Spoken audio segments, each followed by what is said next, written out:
Sir, आप UP के सांसद हैं, इसलिए मैं उत्तर प्रदेश को लेकर एक सवाल पूछूंगी कि वहाँ पर जो ये एंटी कन्वर्जन लॉ आया है, उसे लव जिहाद लॉ भी कहते हैं, वहाँ पे बहुत से लोग कहते हैं कि ये जो लॉ है उसे मिसयूज़ किया जा रहा है। जो लड़कियाँ जो हिंदू लड़की मुसलमान लड़के के साथ शादी करना चाहती है, विलिंगली शादी करना चाहती है, समाज उसे पहली बात तो करने नहीं देता, और जब वो हिम्मत करके करना भी चाहती है तो अब इस लॉ के तहत उसे और भी सब्जुगेट किया जाएगा, अलग किया जाएगा, लड़के को जेल में डाल देंगे। ये सबको पता था कि ये होने वाला है। इसके बावजूद उत्तर प्रदेश से शुरू होकर बहुत से राज्यों में ये एंटी कन्वर्जन लॉ को मिसयूज़ होने का डर है। नहीं, हमारा तो ये कहना है कि कन्वर्जन होना ही क्यों चाहिए। पर ये तो संविधान में है कि नहीं, लेकिन मैं देखता हूँ कि कहीं कहीं तो सामूहिक धर्म परिवर्तन का सिलसिला चलाया जा रहा है देश में। यह सिलसिला बंद होना चाहिए, यह रुकना चाहिए। और जहाँ तक मुस्लिम समाज का प्रश्न है, मुस्लिम समाज के अंदर जहाँ तक मेरी जानकारी है, हो सकता है कि उसमें कहीं पर कोई कमी हो कि शायद दूसरे धर्म के लोगों से मुस्लिम समाज के लोग शादी नहीं कर सकते। तो शादी करने के लिए कन्वर्जन कराना, मैं समझता हूँ कि इसे मैं व्यक्तिगत रूप से उचित नहीं मानता हूँ।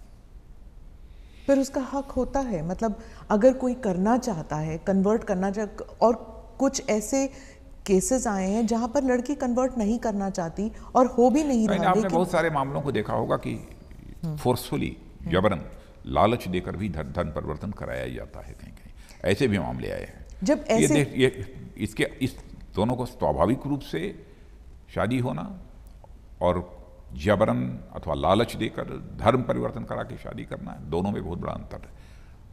और मैं समझता हूँ सरकारों ने जो कानून बनाया है, इन सारी चीज़ों को ध्यान में रखकर बनाया है। जब ऐसे केसेस आते हैं सर, तो फिर वो जो इमेज होता है बीजेपी गवर्नमेंट का कि एक जबरन हिंदुत्व पॉलिसी जो है, एक हिंदू धर्म को आगे बढ़ाकर दूसरे धर्मों को नीचा दिखाना, ये एक पॉलिसी मैटर है, नहीं समझा जाता। कहीं नहीं।